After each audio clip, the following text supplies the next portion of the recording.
ये लहसुन प्याज खाने का ये साधु लोग मना क्यों करते हैं? कभी आपने इसका साइंटिफिक रीजन सोचा? कारण लहसुन प्याज वैसे तो आयुर्वेद में औषधि है। आयुर्वेद में लहसुन प्याज क्या है? औषधि है। गर्मी में प्याज खाने से लू नहीं लगती और सर्दी में लहसुन खाने से सर्दी नहीं लगती। ऐसा आप लोगों ने अपनी नानी दादी से खूब सुना होगा और ये बात सही है, क्योंकि ये आयुर्वेद में लहसुन प्याज का श्रेष्ठ स्थान है। तो आयुर्वेद के हिसाब से दवाई के रूप में लहसुन प्याज का उपयोग आयुर्वेद बताता है।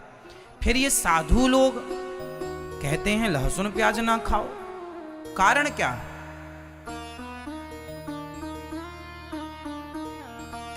क्यों नहीं खाना चाहिए लहसुन प्याज, आप बताओ। हाँ, आपसे बैठे बैठे उत्तर दो, बिंदास बोलो। लहसुन प्याज का गुण क्या है? लहसुन प्याज जो है ना, शरीर में जाकर शरीर को अत्यधिक वह विचलित करता है, उत्तेजित करता है। ज्यादा ताकत है ना उसमें, उत्तेजित करता है। दूसरा, वह तामसी है, तमोगुण से भरा हुआ है। तो जो लहसुन प्याज का गुण है वह तमोगुण से भरा है, तामसी है। तामसी मतलब क्या होता है? तामस, जो तामसी वृत्ति का व्यक्ति होगा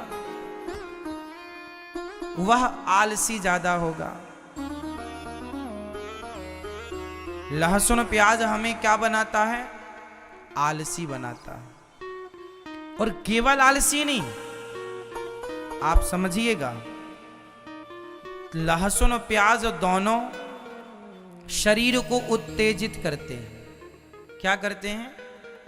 उत्तेजित करते हैं। तो जो भक्त होता है वो अपने शरीर को शांत रखना चाहता है, वो अपने मन को शांत रखना चाहता है, और लहसुन प्याज गई अंदर उत्तेजित करती है। तो उत्तेजना से जो साधु संतों का तेज है वह बिगड़ जाता है, उनका ब्रह्मचर्य बिगड़ने की संभावना बढ़ जाती है। इसलिए साधु संत कहते हैं भाई हम वो खाएंगे जिससे हमारा शरीर उत्तेजित ना हो। खान पान में कंट्रोल क्यों भाई? जिसे बहुत भोग भोगना है तो आप तो उत्तेजित खाओ, और जिसे मन को साधना है, कंट्रोल करना है, वो अपने खान पान को कंट्रोल करता। एक कहावत सुनी होगी आप लोगों ने, मैं सुना देता हूं, गांव की है, पता नहीं आप जानते कि नहीं। दाना दुनका जो खाएं उन्हें सतावे काम, और हलवा पूड़ी जो खाएं उनके मालिक राम। इस बात का अर्थ जानते हैं क्या हुआ? चिड़िया बादाम काजू नहीं खाती। चिड़िया बेचारी खेतों का कच्चा दाना दुनका मिल जाए तो खा लेती है। वो चिड़िया जो जरा सा दाना खाती है, पर उसे दाना खाने पर भी उसके शरीर में वो दाना उसे इतना गर्म कर देता है, उसे भी काम वासना सताने लग जाती है। किसे? चिड़िया को। हाँ या ना? कुत्ता क्या खाता है? तुम्हारे घर की बासी रोटी फेंक देते हो, कुत्तों को खा लेते, बिना घी चुपड़ी रोटी, बिना सब्जी डाल के। और वो बासी कूची रोटी खा करके, वो गंदी नाली का कचरा खा के कुत्ता, उसे भी काम सताता है। तो दाना दुनका जे खाएं उन्हें सतावे काम, और हलवा पूड़ी बादाम काजू पिस्ता जो खाएंगे उन्हें कितना सताएगा काम। तो साधु संतों को खान पान अपना कंट्रोल इसलिए रखना पड़ता है क्योंकि जैसा खाएंगे अन्न वैसा बनेगा मन। अब आपको कामी बनना है तो आप भैया खाओ, और यदि आपको संयमी बनना है तो संयमी जिसे बनना है वो अपने खान पान पे कंट्रोल करे। अब ये निर्णय आपका है कि आपको योगी बनना है या भोगी बनना है। भोगी बनना है तो आप बिंदास खाओ पियो सब। और योगी बनना है तो खान पान। हमारे साधु संत ना, मैं अयोध्या में जब पढ़ने रामचरितमानस गया, आपको पता होना चाहिए साधु कितनी बार खाता है, बोल दो।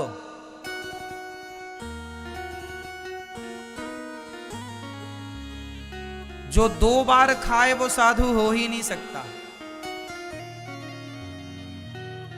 1 बार खाए योगी, 2 बार खाए भोगी और 3 बार खाए रोगी।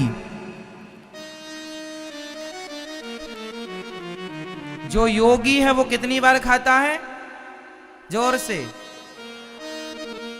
ये दास अनिरुद्ध ने अभी से, हम 1 बार 1 टाइम ही खाना शुरू कर चुके हैं। जब कभी ज्यादा वर्क हो जाता है, ज्यादा काम कर लेते हैं, ज्यादा भूख लगती है तो 2 बार खा लेते हैं, बट कोशिश करते हैं कि 1 ही बार खाएं। तो ये दास आपके सामने बैठा है। आज भी हमने जरा सी सलाद खाई, जरा सी सब्जी और जरा सा चावल खाया, बस खा लिया ना। अब हो गया रात्रि तक फुल, रात को नहीं खाएंगे, 1 बार ही खाते हैं। हाँ, ऐसा नहीं है कि हम योगी हैं, नहीं, हम 2 बार भी खा लेते हैं। जब हमें ज्यादा भूख सताती है तो खा ले। कोशिश कंट्रोलिंग, मतलब अभी से शुरू कर दिया अभ्यास करना कि भाई 1-2 साल में हमें आदत पड़ जाएगी। अभी से करेंगे तब ना आदत पड़ेगी। तो अभी से हमने शुरू कर दिया है, लाइन में लग गए हैं योगियों की पीछे लाइन में। अब कभी ठाकुर जी कृपा करेंगे तो लाइन में लगे हैं, शुरुआत कर लिए हैं, अपने आप को संतुलित करने की शुरुआत कर लिए हैं। अब आगे हरी इच्छा। हम अपने मन को, अपनी वाणी को तो जीत नहीं सकते, जो ठाकुर जी चाहेंगे वही होगा। फिर भी कोशिश अपनी ओर से चालू है। खाने में कंट्रोल, हम व्यर्थ का नहीं खाते, मतलब का खाते हैं, जरा सा खाते हैं, पौष्टिक खाते हैं, सलाद ज्यादा खाते हैं, कच्चा ज्यादा खाना पसंद है हमें। कच्चा मीन्स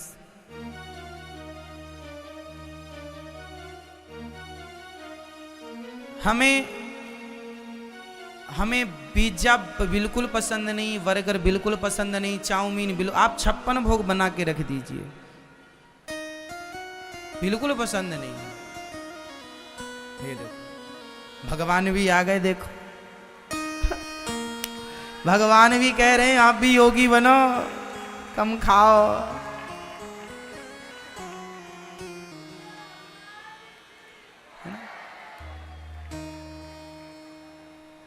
कल ही हमने कहा था कि पानी का कई भरोसा नहीं, कभी बरस जाए। देखो आज ही बरसने लग गए।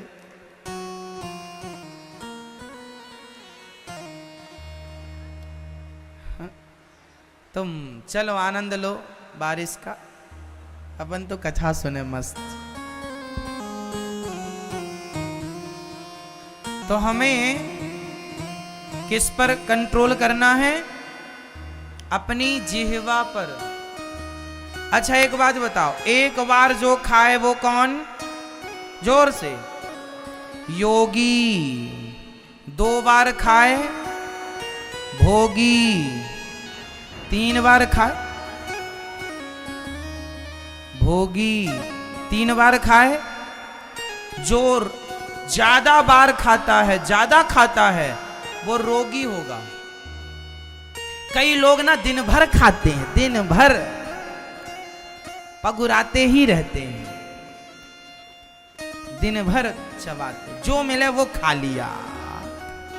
ऐसा नहीं लगता कि उनका पेट है, ऐसा लगता डस्टबिन है, कुछ भी डाल दो। अरे पेट के साथ पेट की तरह व्यवहार करो। बेचारा पेट है, उस पर दया करो। छोटा सा पेट है, इतना रखने की जगह है उसके पास, और आप इतना ठूस देते हैं। ये भी नहीं, पेट बेचारा ऐसे मुंह फुलाए रोता, सब ठूस रहे हैं।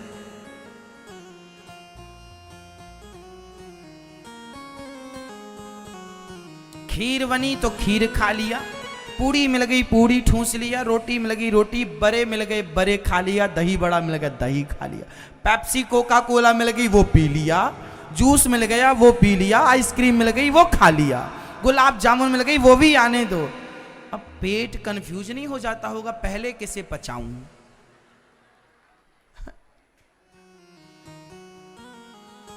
चाय पी लिया और चाय पीने के 2 मिनट बाद आइसक्रीम खा लिया, पेट कंफ्यूज है, पहले गर्म बाद में ठंडा, वो पेट बेचारा तड़फड़ा रहा है, कहां जाऊं हे भगवान, कहां फंसा दिया मुझे।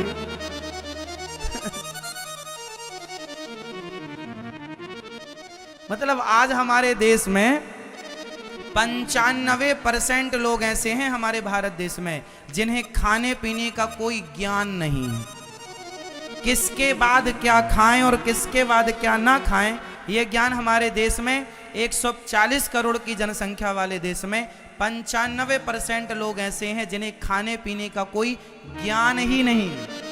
आप खाते सब लोग हैं पर आपको ज्ञान नहीं है, जिनको है उनको प्रणाम करता हूं, आप लोगों को होगा कुछ लोगों को, पर जिनको बहुत लोगों को खाने पीने का कोई सेंस नहीं, ज्ञान नहीं,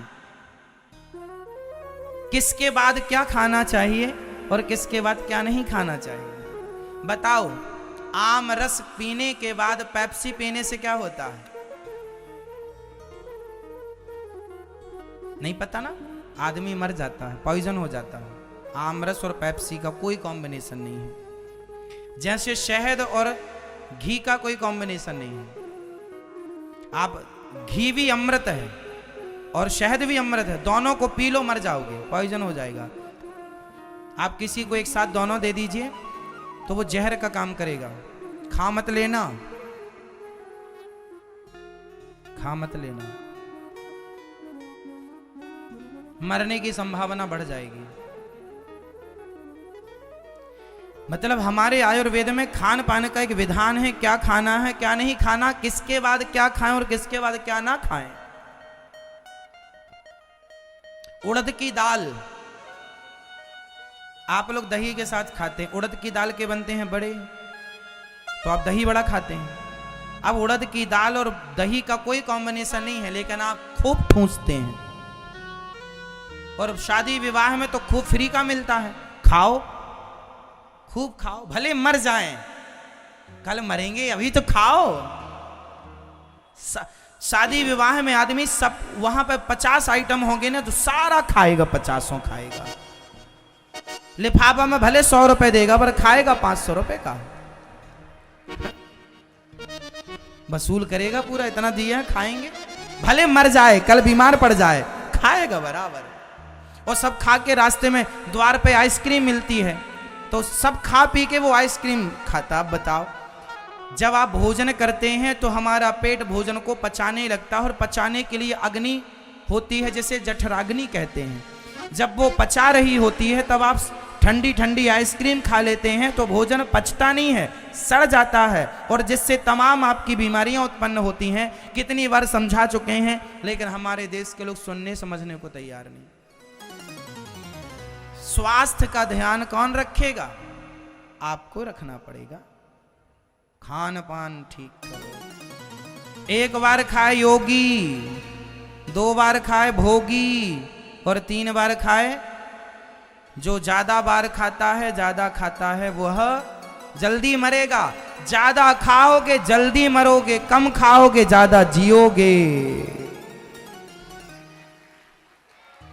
इसलिए खान पान ठीक हो। रात को खाना ही नहीं चाहिए, पर आप रात को जरूर खाते हैं। पहले के लोग ब्यारी करते थे, ब्यारू जानते हैं? ब्यारी, चलो ब्यारी कर लेते हैं। ब्यारी मतलब क्या होगा बताओ? आप बताओ ब्यारी मतलब क्या हो? ब्यारू या ब्यारी? ब्यारू मतलब कौन जानता है? हाथ उठाओ जो जानते ब्यारू मतलब क्या होता है। जो जानते वो हाथ उठाएं। चलो ब्यारी कर लेते हैं। ब्यारी मतलब होता है शाम का खाना। शाम का मतलब 7 बजे तक जो खा लो ना, ब्यारी कर लो। गांव की भाषा है ब्यारू। संत लोग भी बोलते ब्यारू की सीताराम, संत लोग एक ही बार खाते हैं, पर जो बूढ़े होते हैं जिनको जरूरत है, ये ब्यारू में वो खिचड़ी बना लेते, खिचड़ी खा लो। तो ब्यारू की सीताराम, ब्यारू मतलब शाम का भोजन। और पहले के लोग ना 8 बजे तो सो जाते थे रात को। आज भी गांव में, आज भी हमारे गांव में 7:30 8 बजे पूरा गांव सन्नाटा हो जा, सब सो गए 8 बजे। 6-7 बजे तक खा पी लिया, सूर्य अस्त हुआ कि भोजन प्रसादी हो गई। सूर्य अस्त के आधा घंटा के अंदर भी, वैसे सूर्य अस्त के बाद भोजन नहीं करना चाहिए, फिर भी यदि आपको इमरजेंसी खाना है तो सूर्य अस्त के आधा घंटा के भीतर, 1 घंटे के भीतर खा लो। जो रात को 8 बजे के बाद आप खाते हैं वो तो बिल्कुल गलत है। आयुर्वेद के हिसाब से बोल रहे हैं हम सारी बातें। तो भक्तों को क्या करना चाहिए? लहसुन प्याज इसलिए नहीं खाते क्योंकि तामसी है, और वो भक्तों की जो भक्ति में है ना बाधा उत्पन्न करता है। इसलिए साधु संत ना हल्का फुल्का खाते हैं। साधुओं का भोजन कभी देखा आपने? ना देखा होगा। हमने खूब खाया है, देखा है, संतों के बीच में रहे हैं। संतों में पंगत लगती है। संत लोग एक बार खाते हैं सवेरे, केवल 1 बजे, उनका दोपहर 12-1 बजे भोजन होता है। जब हम अयोध्या जी में थे, संतों के साथ रहते थे, तो दाल परोसी जा रही है। दाल का पानी पानी था। दाल एक भी दाना आप ढूंढेंगे मिलेगी नहीं, दाल का एक दाना नहीं मिलेगा आपको, सिर्फ दाल का पानी है ना। और रोटी सूखी, कोई घी भी नहीं, सूखी। चावल, रोटी, चावल, साग में आप लोग तो आलू का पत्ता निकाल लेते हैं, आलू का छिलका उतार ले। साधु संत काहे का छिलका उतारे हैं? कहाँ पुरुष भजन करेंगे छिलका उतारेंगे? स्वाद के लिए खाने वाला, स्वाद एक होता है स्वाद के लिए खाना, और एक होता है पेट भरने के लिए खाना। तो कौन सा खाना ठीक है? जोर से स्वाद वाला खाना भोगी खाता है, और पेट भरने के लिए केवल योगी खाता है। उसे कोई मतलब नहीं कि आलू में छिलका है या उतर गया, वो अपना खाया पिया मस्त। दाल का पानी साहब मुझे याद है, मैं खाया हूं। वो जो अयोध्या जी की दाल है, वो दाल के आगे आज का 56 भोग फेल है। वो दाल, वो साग, वो रोटी, वो संतों के हाथ से जो प्रसादी मिलती है, भगवान जी का प्रसाद, उसके आगे सारे आज के, मैंने उतना स्वादिष्ट भोजन वहां के बाद आज तक किया ही नहीं। ये समझ लो मेरी लाइफ में, मेरे बचपन में जो साधु संतों के बीच में खान पान रहा है, उसके बाद वाला वो खान पान कभी मिला ही नहीं। क्योंकि वो साधुओं के हाथ का प्रसाद था, और वो अलग ताकत थी। कुल मिलाकर ये समझो कि साधुओं का जो आज भी रहन सहन खान पान है, बड़ा सात्विक है।